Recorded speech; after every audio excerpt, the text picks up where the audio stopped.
इस क्वेश्चन में हाथ डालें, अदरवाइज इस क्वेश्चन को हमें इस टाइप की कैटेगरी में रखना चाहिए कि व्हेन टू स्किप, अदरवाइज ऐसे क्वेश्चन को स्किप करना होता है। कई बार जेईई एडवांस ने पेपर का पैटर्न चेंज किया है, 2-3 क्वेश्चन बढ़ा दिए हैं, 2-3 क्वेश्चन घटा दिए हैं, बट वहां पेपर का लेवल अगर डिफिकल्ट आ गया तो वहां पर क्या होता है, बच्चे को तुरंत चेंज करने की आदत होनी चाहिए, गियर शिफ्ट करने की आदत होनी। अब ये गियर कैसे बच्चा शिफ्ट कर सकता है, इसके लिए आपको ये बात ध्यान रखना है। सो हेलो बच्चों, आशा करता हूं आप लोगों की जेईई एडवांस की तैयारी बहुत अच्छी चल रही होगी।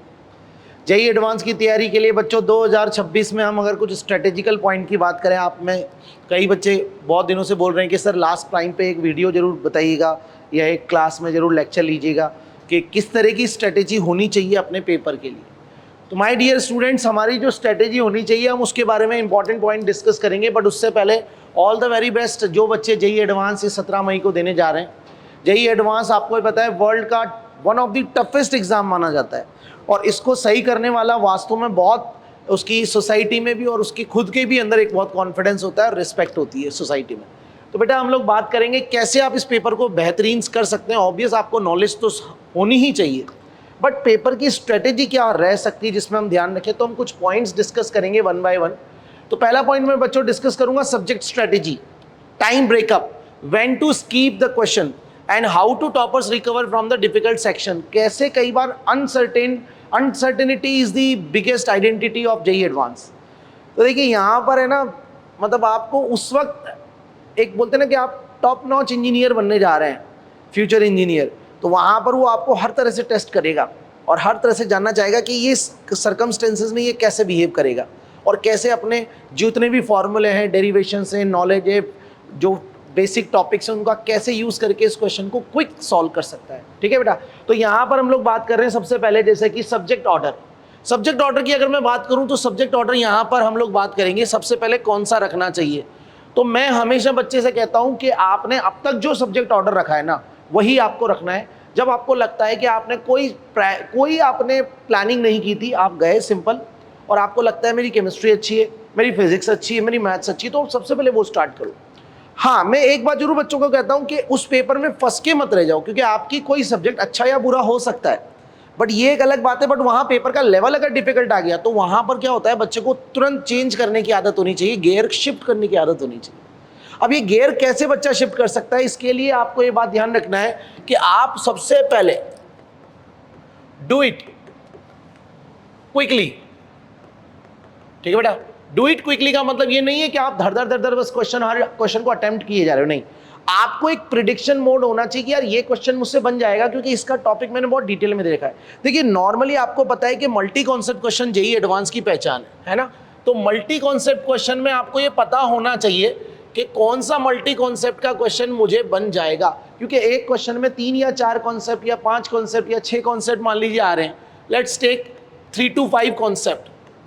अब आपको देखते ही पता लग जाएगा, जैसे मैं अगर एक एग्जांपल दूं कि किसी रिएक्शन में कोई एल्कीन दी हुई है, उस एल्कीन का पहले ओजोनोलाइसिस करवाया गया। अब वो रिटर्न में रिएक्शन वाइज भी लिखा हो सकता है और 3-4 लाइन भी लिखी होती है।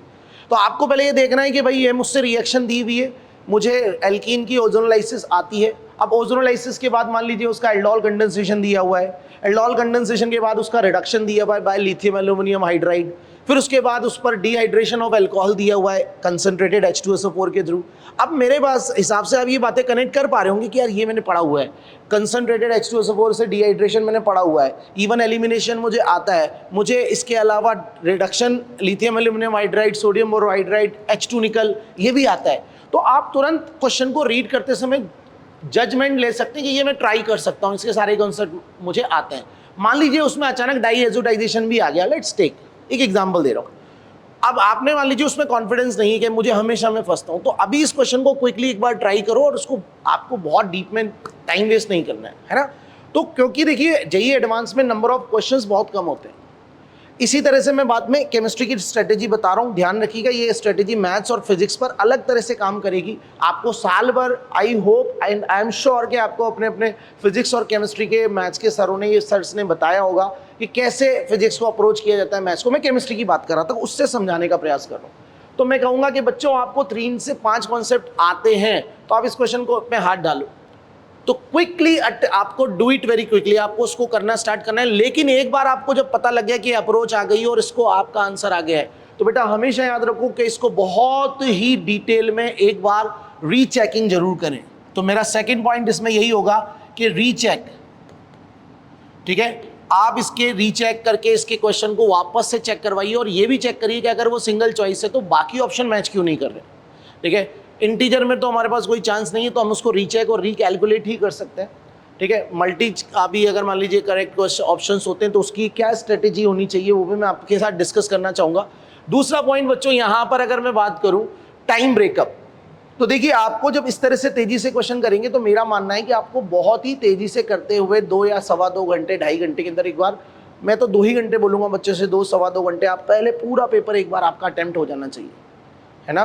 क्योंकि देखिए हमें नहीं पता है कि जेईई एडवांस किस तरह से आपका पेपर आपको देगा। सबसे पहले मैं एक बात और इसमें आपको बोलूँगा, पेपर में जाते ही आपको इंस्ट्रक्शंस बेटा जरूर पढ़ने हैं, क्योंकि अगर आपने इंस्ट्रक्शन नहीं पढ़े तो कई बार जेईई एडवांस ने पेपर का पैटर्न चेंज किया है, 2-3 क्वेश्चन बढ़ा दिए हैं, 2-3 क्वेश्चन घटा दिए हैं। कभी 372 का पेपर आया है, कभी 360 का आ रहा है। 360 में भी आपने देखा होगा जैसे कई बार उसने 16 क्वेश्चन लास्ट ईयर दे दिए थे, 16 पर सब्जेक्ट, कभी 18 देता है। तो आप पहले आराम से देखिए किसमें नेगेटिव मार्किंग कितनी रखी है, -2 मल्टीपल कॉन्सेप्ट में रखती है, कई बार -1 इंटीजर में नेगेटिव मार्किंग है या नहीं है। तो ये सारे पॉइंट्स आपको बहुत ही अच्छे से 1 नहीं 2 या 3 बार पढ़ लेने हैं, क्योंकि पेपर स्टार्ट होने से पहले टाइम अलग से मिलता है। ठीक है, और आप इसके दिमाग में इसको छाप लो पहले ही साइड में जो रफ पेज है कि मुझे ध्यान रखना है। तो टाइम ब्रेकअप में आप सबसे पहले उन क्वेश्चन में हाथ डालो, उन मल्टी कॉन्सेप्ट क्वेश्चन के अंदर जिसमें आपको आते हैं, इसके सारे कॉन्सेप्ट आपको बहुत अच्छे से थोरो प्रैक्टिस है। ठीक है, दूसरी बात बच्चों, कब स्किप करना है। तो मैंने जैसा कि आपको बताया कि अगर किसी क्वेश्चन का 3 से 5 कॉन्सेप्ट या 2 कॉन्सेप्ट या कोई एक ही कॉन्सेप्ट सिंगल कॉन्सेप्ट वाला क्वेश्चन भी, जैसे एक क्वेश्चन आया था अगर आपको ध्यान हो तो, कि इसके टोटल नंबर ऑफ आइसोमर बताओ। ठीक है, ये वाला अगर आपको याद है तो कैम्फर में। ठीक है बेटा, अब कैम्फर में मान लीजिए ये वाला क्वेश्चन था, अगर मैं रॉन्ग नहीं हूं तो यहाँ पर इस तरह का कोई स्ट्रक्चर था, उसमें कितने स्टीरियो आइसोमर बनेंगे। तो आप याद करो, आपको 2 स्टीरियो आइसोमर दिख रहे हैं।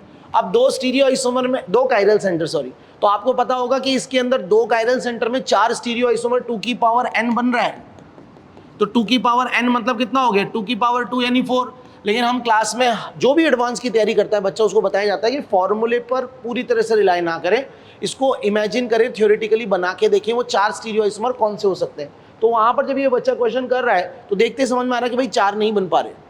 अब अगर आपको पहले से ही पता है कि नेचर में सारे स्टीरियो आइसोमर एग्जिस्ट नहीं करते हैं और आपको इस तरह के स्ट्रक्चर पहले से पता है कि इसमें 2 ही बनते हैं, या आपको पता है कि 2 से ज़्यादा नहीं बन पाते एंड यू आर श्योर, तो इस क्वेश्चन में हाथ डालें। अदरवाइज इस क्वेश्चन को हमें इस टाइप की कैटेगरी में रखना चाहिए कि व्हेन टू स्किप।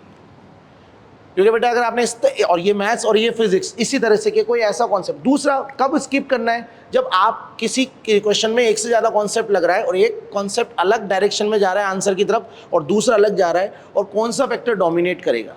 जैसे हम बोलते हैं SN1 की रिएक्शन कार्बोकेटाइन की स्टेबिलिटी से निकलती है ना मेनली, और कई बार कार्बोकेटाइन से फाइनल प्रोडक्ट नहीं बन पाता, जैसे कि हम बोलते हैं PHCH2+। अब इसमें आप बोलोगे कार्बोकेटाइन तो बहुत ज़्यादा स्टेबल है, राइट, लेकिन क्या ये E1 की बात कर रहा हूँ, सॉरी मैंने गलती से SN1 बोल दिया।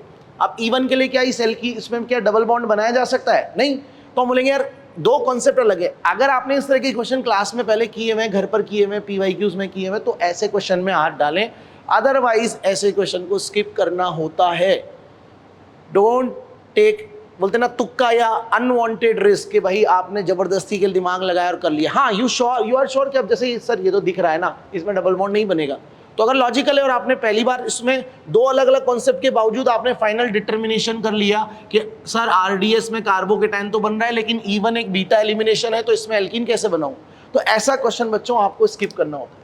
How to toppers recover from difficulty section. देखिए टॉपर्स बच्चों की खास बात होती है कि वो हर पेपर को जेईई एडवांस की तरह लेते हैं, तो वो साल भर इतनी अच्छी प्रैक्टिस करके जाते हैं, स्पेशली लास्ट के 6 मंथ, कि उसके बेसिस पर उनकी हर तरह के पैटर्न के पेपर के लिए स्ट्रेटेजी पहले से फिक्स होती है कि अगर इस तरह का पैटर्न आएगा तो मेरी स्ट्रेटेजी ये रहेगी, अगर इस तरह का पैटर्न आएगा तो मेरी स्ट्रेटेजी ये रहेगी, और बिल्कुल ही नया पैटर्न आ गया तो मैं वहीं पर डिसाइड करूंगा कि मुझे पहले मैथ्स के अंदर कितने क्वेश्चन करने हैं, फिजिक्स के अंदर, क्योंकि वो मेंटली या साइकोलॉजिकली स्टेबल माइंड का बन चुका होता है इतने सारे पेपर देकर, कि आपको उसको पता है कि अगर बहुत टफ पेपर आया and I am an topper of my institute of my college, तो मुझे मेरे लिए जो चीज़ बहुत टफ है ना, तो ये सबके लिए टफ होने वाली है ना। ये बात एक टॉपर बच्चे को बहुत अच्छे से पता होती है, क्योंकि टीचर्स उसको बहुत अच्छे से तैयार करते हैं और वो बच्चे का भी एक्सपीरियंस बहुत अच्छा होता है, मैं उस बच्चे को क्रेडिट दूंगा।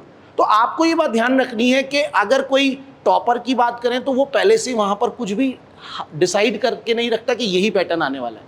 वो हर तरह से अपनी दिमाग में स्ट्रेटेजी रखता है और लास्ट में देयर इज नो स्ट्रेटेजी, वहीं पर मैं सोचूंगा मुझे क्या करना है, बिकॉज कॉन्फिडेंस लेवल हाई होता है ना। तो अगर आपका कॉन्फिडेंस लेवल हाई है, मैं ओवर कॉन्फिडेंस की बात नहीं कर रहा हूँ, कॉन्फिडेंस हाई है, तो आप हमेशा दिमाग लगाइए कि पेपर का क्वेश्चन टफ है तो मेरे लिए टफ नहीं है, सबके लिए टफ है। तो अगर आपको टॉपर थॉट से चलना है तो आप इस तरह से दिमाग लगा सकते हैं। टाइम ब्रेकअप बच्चों मैंने बता दिया आपको कि 2-2.25 घंटे 2.5 घंटे के अंदर अंदर आपको पेपर निपटा के लास्ट में वापस से उन क्वेश्चन को रीअटेम्प्ट करना है या रीचेक करना है जिनके आंसर्स में यू आर नॉट श्योर या आपका फाइनल आंसर अभी तक नहीं पहुंचा था। ठीक है, मैथ्स को अब ये कहने की बात होती है कि ज़्यादा समय दो, मैं थोड़ा सा इससे डिसएग्री करता हूँ, क्योंकि बेटा आपने भी देखा होगा कई बार ऐसे पेपर आए जिसमें केमिस्ट्री बहुत लेंदी थी। तो साइकोलॉजिकली मैं हमेशा स्टूडेंट को सजेस्ट करता हूँ, आप हो सकता है सोचे कि केमिस्ट्री के टीचर इसलिए बायस्ड हैं, but to be very frank 1 घंटा ज़्यादा से ज़्यादा 50 मिनट केमिस्ट्री तो लेगी, क्योंकि ये एडवांस की केमिस्ट्री आप देने जा रहे हो। तो आपको भी पता है कि 50 मिनट तो मिनिमम मान के चलना। हाँ, वो 5-10 मिनट अगर आपको मिल गए तो आप मैथ्स या फिजिक्स को दे सकते हो, राइट। आप जिस सब्जेक्ट में कॉन्फिडेंस रखते हैं उसमें बहुत सीरियस होकर उनके क्वेश्चंस को जरूर अटेम्प्ट करें, क्योंकि वो सब्जेक्ट आपकी स्ट्रेंथ है, उसमें कभी भी आप कोई जल्दबाजी ना करें। वो आपकी स्ट्रेंथ है, वहाँ से नंबर आने चाहिए और आएंगे, ये मोस्ट ऑफ दी पॉसिबिलिटी है बच्चों। ये फैक्ट मान के चलो, अगर उसका पेपर का लेवल टफ भी आया तो भी आप में आपकी उसमें रैंक या परसेंटाइल वे में अगर मैं बात करूं तो बहुत अच्छी आएगी, है ना बेटा। तो ये याद रखो, जो आपकी स्ट्रेंथ है उसको बहुत अच्छे से टाइम दो। तो आपको जैसे मान लीजिए किसी का फिजिक्स है या किसी का केमिस्ट्री स्ट्रॉन्ग है या किसी का मैथ्स, एक बात ध्यान रखिएगा, केमिस्ट्री नो डाउट अगर आपकी बहुत अच्छी तो आप थोड़ा सा इसको 40-45 या 50 मिनट के बीच में कर सकते हैं, अगर पेपर का लेवल ठीक ठाक रहा तो, है ना, मॉडरेट तक भी रहा तो वहाँ से फिर आपको टाइम मिलेगा। फिजिक्स या मैथ्स या केमिस्ट्री में जो भी आपका वीक सब्जेक्ट है, उस सब्जेक्ट में बच्चों आप वही क्वेश्चन पे ध्यान दीजिए जो आप कर सकते हैं। मैंने बताया मल्टी कॉन्सेप्ट में उसके मैक्सिमम कॉन्सेप्ट आपको आते हैं या ठीक ठाक हैं उसके, ऐसे क्वेश्चन में दिमाग मत लगाइए, ज़्यादा टाइम मत लगाइए, क्योंकि क्वेश्चन बहुत लेंदी या बहुत टफ लेवल के होते हैं, तो हमें ऐसे क्वेश्चन को नहीं छेड़ना है। ठीक है बेटा, तो ये बात हो गई हमारे सब्जेक्ट ऑर्डर की भी। इसके अलावा अगर मैं आपसे बात करूं मेरे अपने लेवल की कुछ बात के एमसीक्यू में क्या करूं सर, अब देखिए यहां पर टाइप्स ऑफ क्वेश्चंस, ठीक है, तो टाइप्स ऑफ क्वेश्चन की भी बात कर लेते हैं। Various types of questions. अब बच्चों ये बहुत इंपॉर्टेंट डिस्कशन है। देखिए आप याद रखिए, अगर मल्टीपल चॉइस क्वेश्चन है, मैट्रिक्स है, मैच द कोड है, इंटीजर है, सिंगल चॉइस है, पैराग्राफ है, तो डिफरेंट टाइप ऑफ यानी single choice questions, MCQ questions, ठीक है, paragraph question, integer type question. तो बेटा इसमें आपको विशेष रूप से ध्यान रखना है कि पहली बात तो अगर इंटीजर में मान लीजिए नेगेटिव मार्किंग नहीं है तो सारे क्वेश्चन अटेम्प्ट करने, है ना, बट इसका चांसेस आपको सब क्वेश्चन में तो ऑब्वियसली नहीं मिलेगा। तो आपको सिंगल चॉइस क्वेश्चन में विशेष रूप से ध्यान रखना है कि आपको एलिमिनेशन पॉसिबिलिटी भी चेक करनी कि आपका आंसर आ चुका है बट बाकी ऑप्शन क्यों नहीं है, उसको एलिमिनेट करना सीखो, है ना। दूसरा बात, एमसीक्यू में याद रखना नॉर्मली -2 होता है, जैसे इसमें -1 है तो इसमें -2 होता है। तो याद रखिए आपको अगर मान लीजिए लेट सपोज आंसर है ABCD या ABC मान लो, और आपको श्योर है कि A तो पता है मुझे आंसर आ गया है, B मुझे पता नहीं है, and I am not sure about the C, तो डोंट डू तुक्का on this type of question. बेटा आपको वही टिक करके आना है जो आपको 100% MCQ में ऑप्शन सही लग रहा है, क्योंकि आपको पता है बेटा इसमें -2 है, अगर सही करोगे तो पार्शियल मार्किंग मिलेगी और गलत कर दोगे तो -2 सीधा गिफ्ट में रिटर्न गिफ्ट मिल जाएगा, और ये आपका उन नंबरों को चुराएगा जो आपने मेहनत से अपने स्ट्रेंथ या इंपॉर्टेंट क्वेश्चंस या सब्जेक्ट में कमाए हैं, अर्न किए हैं। You deserve rank, you deserve selection, तो डोंट डू एनी तुक्का, बिकॉज ट्रस्ट मी कम नंबरों पे भी बहुत आसानी से सिलेक्शन हो जाएगा। आपको भी पता है 360 में से 180 नंबर भी आप ले गए, 200 भी ले गए, मैं नॉर्मल बच्चे की बात कर रहा हूँ जिसको 5-10 हज़ार की रैंक की बात या 2000 की रैंक की बात कर रहा होता है। इस रैंक लेवल पे 180 बहुत बड़ा स्कोर माना जाता है, अच्छा खासा, ठीक है बेटा। तो ध्यान रखो ऐसे क्वेश्चन में तुक्का मत लगाओ। पैराग्राफ में भी जो सिंगल चॉइस के अंदर अगर मान लीजिए आ रहे हैं तो वहाँ पर भी बेटा आपको ध्यान रखना है कि वहाँ पर आपको एलिमिनेशन ऑप्शन यानी सारे ऑप्शन को चेक करने की आदत बनानी है। इंटीजर अगेन कितने डेसिमल तक आंसर लिखना है, अप्रॉक्सीमेशन कैसे करना है उसका ऑब्वियस बात है अब तक आपने बहुत अच्छे से तैयारी कर ली होगी। At the last time sir preparation before exam, what should be my preparation, तो ये छोटी सी बात मैं आपको और बोलूँगा, प्रिपरेशन बिफोर एग्जाम यानी लास्ट 2 to 3 days। तो बेटा सबसे पहले आपने सेंटर्स देख लिया होगा। I am very sure about the बोलते हैं ना सेंटर विजिटिंग, अगर नहीं देखा है तो आप जरूर देख लें कि आपने प्लान कर लिया होगा कि सर मैं कल जाने वाला हूँ, परसों जाने वाला हूँ, तो बेटा 1-2 दिन पहले ही आपको प्रॉपर अपने फैमिली के साथ, अपने फ्रेंड्स या अकेले भी जा रहे हो तो आपको सेंटर देख कर आना है। दूसरी बात बच्चों, जिस दिन आप वहाँ पर जाएँ, छोटी सी बात बोलना चाहूँगा, उस दिन आपको नींद नहीं आएगी। जिस दिन आप एग्ज़ाम देने जाएंगे तो आपको नहीं नींद आएगी, this is very much natural, ठीक है। तो नेचुरल है ये, आपको नींद नहीं आएगी, फिर भी आपको नींद लेने की कोशिश करनी है, पढ़ाई नहीं करनी है उस दिन रात को। दूसरी बात, आपको हल्का खाना खाना है, आपको सुबह उठ के किसी से ज़्यादा बात बहुत ज़्यादा नहीं करनी है, स्पेशली जब आप घर से बाहर निकलेंगे। कोई छोटी मोटी बात पे कभी बहस हो जाती है। मैं एक छोटा सा इंसिडेंट बता रहा हूँ, घर से बाहर निकले, किसी ने आपको मान लीजिए कुछ ऐसी बिटर बात बोल दी, ऑटो वाले से कुछ बहसबाजी हो गई, फ़ोन पे कोई ऐसी न्यूज़ आ गई, किसी दोस्त का फ़ोन आ गया, बाई चांस कुछ नहीं बात करनी किससे, मान लीजिए ऑटो वाले ने आपसे ज़्यादा पैसा ले लिया, आप दे दो उसको। दूसरा, अपने कपड़ों पे भी ध्यान दो, आप पहले से डिसाइड होना चाहिए कि ये मेरे को ड्रेस पहननी है, हल्के कपड़े पहनने हैं। बच्चों बहुत गर्मी हो रही है पूरे ऑल ओवर इंडिया, तो आपको बिल्कुल लाइट कपड़े, हल्के कपड़े, हल्की पैंट, बिल्कुल लाइट वेट, और लाइट खाना, पानी की bottle, proper hydrated body. You can trust me, वो 3 घंटे में आपकी जो प्रयास है ना, वो आपकी लाइफ का टर्निंग पॉइंट बनने वाला है, ठीक है। तो आपको अपने जो इतनी मेहनत से अपने पढ़ाई को पे ध्यान दिया था, ये वो दिन आने वाला है, तो आप उस दिन बिल्कुल सीरियस रहेंगे, बिल्कुल मैच्योर बिहेवियर रखेंगे, कोई किसी से ज़्यादा बहसबाजी नहीं, बात नहीं, रिलैक्स रखेंगे अपनी बॉडी को, कूल डाउन, और बस हल्का फुल्का लास्ट डेज अभी जो चल रहे हैं इसमें रिवीजन आप कर सकते हैं, बेसिक क्वेश्चंस लगा सकते हैं, PYQs लगा सकते हैं, या उस टाइप की प्रॉब्लम्स लगा सकते हैं, ठीक है बेटा। तीसरी लास्ट बात के एग्ज़ाम में जब आप एंटर करेंगे तो आपको रिलैक्स रहना है, कोई पैनिक नहीं रखना है। याद रखो, जो मेरे साथ है वो इंडिया के बाकी लाखों बच्चों के साथ जो JEE एडवांस में अपीयर हो रहे हैं उनके साथ है। तो इसी के साथ मैं एक ही बात बोलूँगा कि आपको मेरी तरफ से बहुत बहुत बहुत बहुत सारी शुभकामनाएं कि आप अपने इस लक्ष्य में सफल हों। All the very best and thank you so much, wish you all the best for JEE advance, ठीक है। तो ये thank you slide last point अगर हम बोलें मेरी तरफ से।